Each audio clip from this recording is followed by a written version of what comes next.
blood.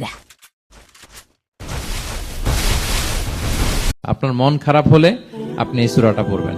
আমাদের এরকম অনেক সময় হয় না যে হতাশ, দেয়ালে পিঠ ঠেকে গেছে, কোনো বের হওয়ার রাস্তা নাই, কই যাব, কোথাও সফলতা নাই, সবাই আমাকে ভুল বুঝতেছে, এরকম মাঝে মাঝে হয় না? আমাদের সবার লাইফে আপস এন্ড ডাউনস আছে। আপনি যখন ভারাক্রান্ত হবেন, কষ্টে থাকবেন, এই সূরাটা পড়বেন, দেখবেন যে আপনার ডিপ্রেশন দূর হয়ে গেছে।